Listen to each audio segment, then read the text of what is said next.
This video introduces Tennessee Tech's First Day Toolkit to instructors to help prevent academic integrity violations.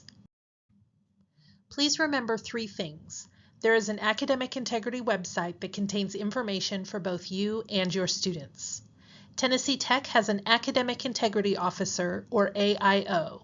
You can and should ask the AIO any questions about academic integrity.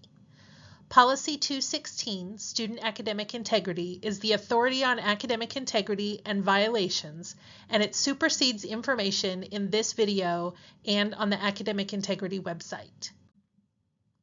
The First Day Toolkit will help you start a conversation with your students about academic integrity.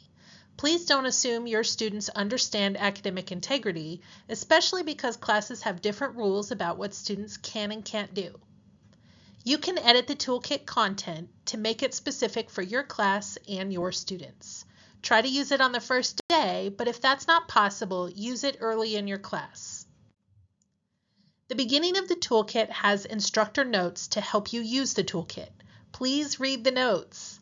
Also, delete the instructor notes before presenting the toolkit in class. This is the first slide of the toolkit presentation. Text highlighted in yellow throughout the presentation should be reviewed and/or edited to reflect the details of your class, like your course and your name on this slide. The next slide has a link leading to a video for students about academic integrity.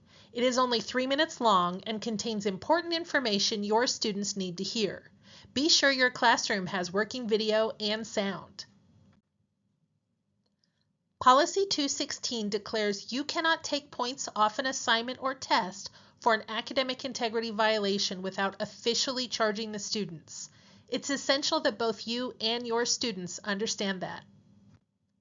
Next is a list of violation examples that comes from Policy 216.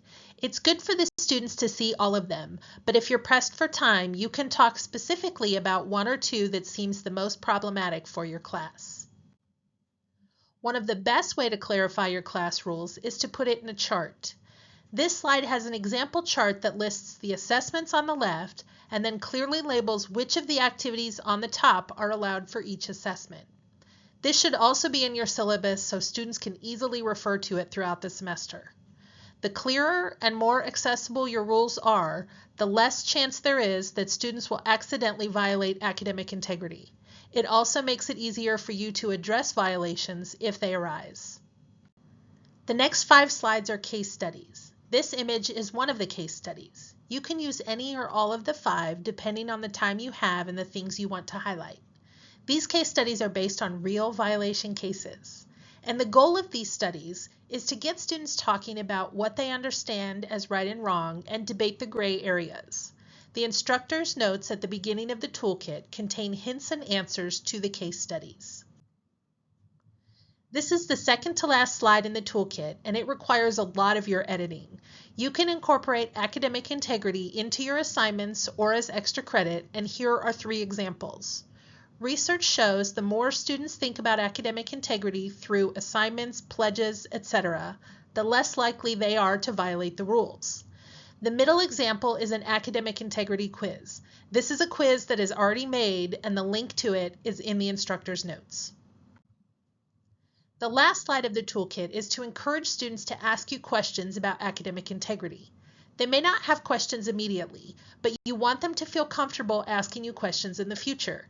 We hope they'll ask you to clarify your class rules before they violate academic integrity.